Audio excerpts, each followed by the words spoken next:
Thank you to those who wrote in with their interpretation of the Wise One's message in episode 3.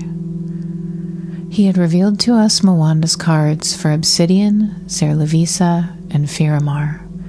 Protection, trailblazing, and inspired energy. In his sounds, I'd heard a few things, and the wizard saw some beautiful things. We thought we had an idea, but more investigation was needed to make sure we had his message right. We would begin with the cards, this beautifully simplistic deck of black and white sigils, numerals, and shapes, all arranged on 52 cards, perfect for a hand of poker, or one of the mysterious card games they play in Artarium. When we stumbled across our friend Mwanda and the symbols that adorn these cards 3 years ago, we knew we'd found something special. Each line seemed both slapdash and meticulously, mindfully drawn, definitely our vibe.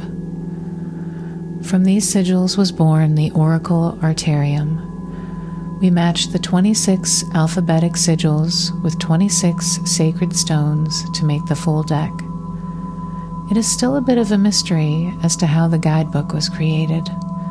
Though the wizard believes I wrote it, I have no real memory of it, unfortunately. I read each page today and see the elegant language simply as Mwanda's, telling us of the deck's importance in Artarium. In this book, we learn that the Artarium sigils, what we would come to call the Codex Artarium, were connected to basically every Main Street magical concept today. The signs of the zodiac, the chakra system, the planets, the directions, the elements, colors, sound, something for everyone, but also stories, characters, a lot like tarot in this way, but a bit simpler, more straight lines and childish symbols that were easy to follow.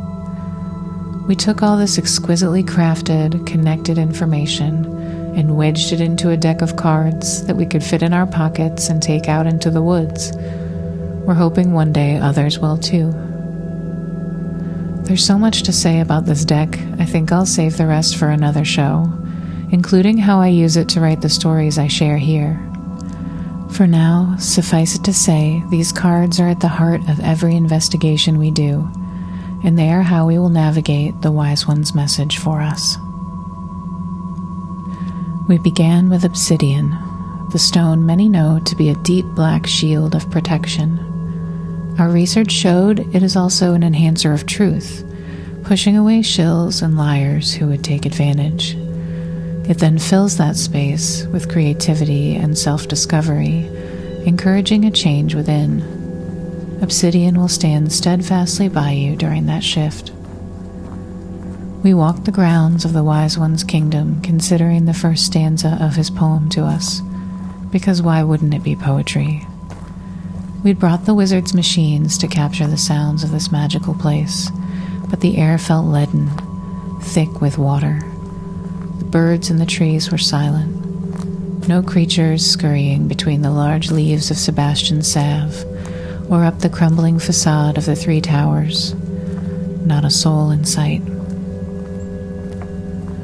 Something dark could be brewing, I told the wizard as we walked. Perhaps that's the Wise One's way of saying he'll protect us when the gray hearts come to strip us of our color. Could be, the wizard mumbled in reply, but it never seems that simple with him. He fell silent a moment. The faintest hint of a breeze kicked up, just a crack in an otherwise still dense cloud of humidity.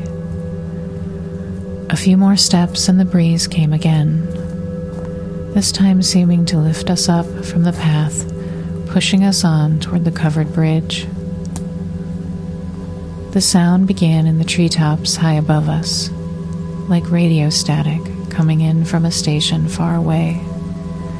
It descended on us until our faces were wet with the falling drops. "Did you do that?" I asked the wizard in a whisper as the static picked up steam. "It was too quiet," he murmured back. I asked her to bring us a little rattle. His muse, of course, the Lady of the Wind, perfect for an air sign like the wizard. He'd asked her for a breeze to stir up the birds. Instead, she'd called on the water bearer and brought us this glorious rain. Perhaps in it, we would find her tip for us in our investigation. We tucked ourselves under the protection of the canopy and listened to her sweet words falling all around us. Until next week, adventurers.